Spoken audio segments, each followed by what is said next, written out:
इधर शाह कि हमने रूस यूक्रेन देखा, ठीक उसी तर्ज पर चाइना ताइवान युद्ध शुरू होने वाला है, जिसमें यूक्रेन के पीछे अमेरिका और नाटो देश थे, तो यहाँ ताइवान के पीछे अमेरिका और नाटो देश होंगे।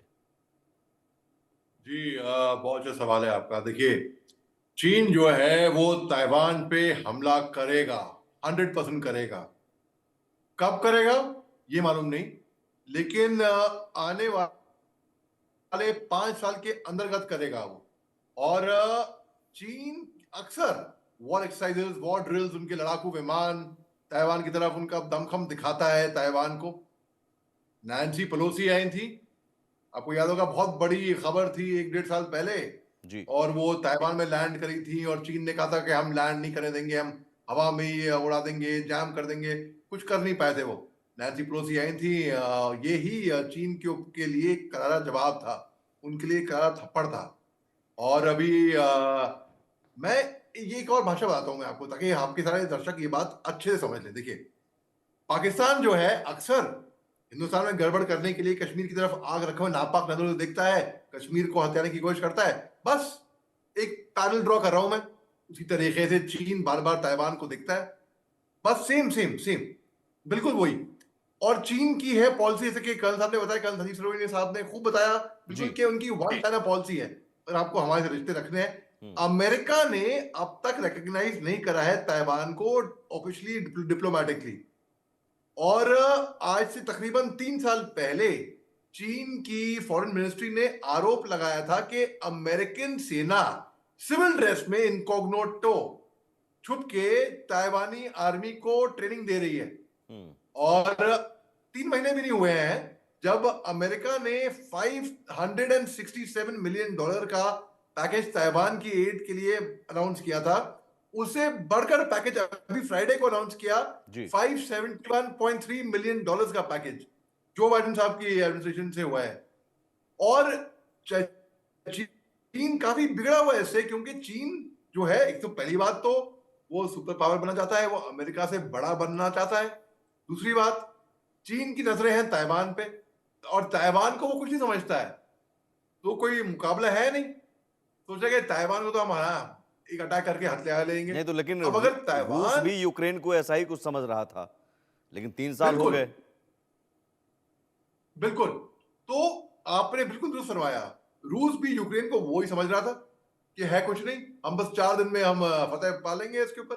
तो चीन वैसे देख रहा है ताइवान को। अब वही चींटी और ये हाथी, वही चींटी को दमखम आइडिया तो मिल रहा है, हम्म। और दमखम चींटी की बढ़ रही है। एक हाथी और चींटी की लड़ाई में अगर चींटी घुस जाए हाथी के सूंड में, तो हम्म। सुमित भाई, उसका तो जो ये हाल, स्थिति जो अभी रूस की है कि यूक्रेन ड्रोन अटैक कर रहा है, रह रहकर मिसाइल अटैक कर रहा है, ज़ाहिर है अमेरिका की मदद से, नाटो देशों की मदद से। मेजर शाह, अमेरिका का इंटरेस्ट सिर्फ ये नहीं कि हम सुपर पावर हैं ये दिखाने का, उसकी गुआन में एयरबेस है, उसका इंटरेस्ट वहाँ भी है कि हम सैन्य बेस है, सैन्य बेस को हम बचाना है, सैन्य बेस को बचाने के लिए भी वो अमेरिका उतरेगा। लेकिन क्या वो ताइवान की आड़ में ही उतरेगा, या आप ये मानकर चल रहे हैं कि सीधी जंग भी हो सकती है? ओके। देखिए, जो मैं इस अक्टूबर में अमेरिका ने अप्रूव किया था $2 बिलियन आर्म सेल के ताइवान के लिए, इंक्लूडिंग जो पहली मर्तबा जो delivery advance surface to air missile defence system का, उससे चीन को मिर्ची लगी और चीन ने खूब इसकी निंदा भी करी। और जो मिलिट्री ड्रिल्स एक्सरसाइज करी थी ताइवान के बॉर्डर के पास, वो भी चालू शुरू कर दी धमखम से। ताइवान ने इसी महीने के दिसंबर की शुरुआत में ही कहा था कि भाई, जो चीन जो है उनके पानी में, समुद्रों में जो मिलिट्री ड्रिल्स कर रहा है, नेवी ड्रिल्स कर रहा है, उसको रोके। हम्म। डोनाल्ड ट्रंप साहब ने खूब कहा है कि जब वो सत्ता में जब आएंगे तो वो कुछ कमिट नहीं करेंगे ताइवान को डिफेंड करने के लिए। जैसे कि कर्नल संजीव सरोगी साहब ने खूब फरमाया है कि अगर चीन अटैक करता है ताइवान पे, और ताइवान ये उम्मीद करके कर रहा है जो कि हमें तो अमेरिका बचाने आएगी, नाटो से सपोर्ट मिलेगा, शायद ना मिले। अमेरिका एक तरफ खड़े होके उत्साह के तमाशा देखेगा। अमेरिका और चीन की नहीं बनती है, क्योंकि चीन जो है, अमेरिका सुपर पावर ऑलरेडी है, नहीं, लेकिन गुआन सबका सैन्य दादा बना बेस हुआ को बैठा हुआ बचाने है। के लिए तो अमेरिका उतरेगा। हाँ, नहीं, अब अमेरिका सबका दादा बन के बैठा हुआ है। चीन देख रहा है कि भाई एक दिन मैं भी दादागिरी जमाऊंगा, एक दिन मैं भी इतना बड़ा सुपर पावर बन जाऊंगा, एक दिन इनसे आगे निकल जाऊंगा, चाहे एथिकल यू वे मीन्स या अनएथिकल मीन्स, हुक और बाय क्रुक। और शी जिनपिंग साहब ने ये अनाउंस किया है, ये ऐलान भी करा है कि 2050 से पहले हम्म। वो बहुत बड़ी number 1 super power in the world बन जाएंगे। हम्म। अब उनका उनको उनकी और ताइवान की नहीं बन रही। चीन की, हालांकि चीन ताइवान को अपना ही हिस्सा मानता है कि हमारा में ये, ताइवान कहता है नहीं हम इंडिपेंडेंट है, हम इनसे अलग है। तो चीन तो अटैक करके लेगा, लेने की कोशिश करेगा कम से कम। अमेरिका नहीं, अमेरिका दूर खड़े होके और फिर ताइवान का वो हश्र होगा जो अब हम जैसे कि, नहीं, आप ये कह हाँ, रहे हैं, आप ये कह रहे हैं कि अमेरिका तमाशा देखेगा। अब मेजर शाह साहब, यही सवाल आपसे भी, आपका व्यू, क्योंकि साउथ चाइना सी भी है, वहां भी उथल पुथल होती है, तो कहीं ना कहीं इम्पैक्ट तो भारत पर पड़ता है। जी देखिए, साउथ चाइना सी में अगर उथल पुथल होती है तो भारत पे प्रभाव पड़ता है। At the same time south में अगर देखें तो श्रीलंका पे भी प्रभाव पड़ता है। जैसे कि हम्बनटोटा पोर्ट को देख लीजिए आप, तो चीन ने तकरीबन 100 साल के लिए, 99 साल के लिए उसको गिरवी रखा था, और उनको देना पड़ा वापस चीन को। तो हम्म। चीन जो है अपना प्रभाव हर जगह डालने की कोशिश करता है, चाहे बांग्लादेश क्यों ना हो, चाहे पाकिस्तान क्यों ना हो, चाहे श्रीलंका क्यों ना हो।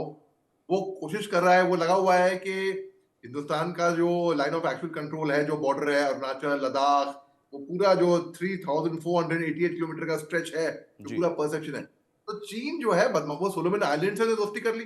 सोलोमन आइलैंड जो कि द्वीप है 800-900 आइलैंड्स के, हम्म। उनकी वहां पे डिसिप्लिन प्रॉब्लम है, क्राइम प्रॉब्लम है, पायरेट प्रॉब्लम है। तो ऑस्ट्रेलिया को इन्होंने पैक्ट साइन कर रखा था कि आप सिक्योरिटी डिफेंस वहां पे पुलिसिंग आप देखना। ठीक है। चीन ने बैकडोर एंट्री करके दोस्ती कर ली सोलोमन आइलैंड से। चीन ने वो बोला कि भाई हम संभालेंगे, ऑस्ट्रेलिया को हटाओ यहां से, क्योंकि ज्योग्राफिकली वो ईस्ट में जाएंगे और दुनिया गोल है, वर्ल्ड अर्थ राउंड है, तो ज्योग्राफिकली वो वेस्ट में हो गए, तो मतलब अमेरिका के करीब में हो गए। यानी कि जो रूस और यूक्रेन की आपत्ति थी कि नाटो की सेना रूस के बॉर्डर पे नहीं लगेगी ना, चाहे यूक्रेन के, बस उसी तरीके से चीन की सेना आ जाएगी वहां पर सोलोमन आइलैंड्स पे, तो हम्म। वो मतलब अमेरिका के करीब हो गई। तो चीन शातिरबाज है वैसे करके, अपने आप को बहुत चालाक समझता है। उनके हम्म। एक चाइनीज ऑथर थे, वो फिलोसोफर भी थे, सन जू। उन्होंने किताब लिखी थी द आर्ट ऑफ वॉर।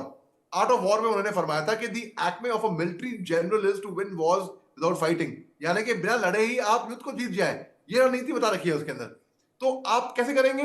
इन्होंने आपने देखा biological warfare, cyber warfare, information warfare, psychological warfare, हर तरीके की वॉरफेयर लड़ेगा चीन।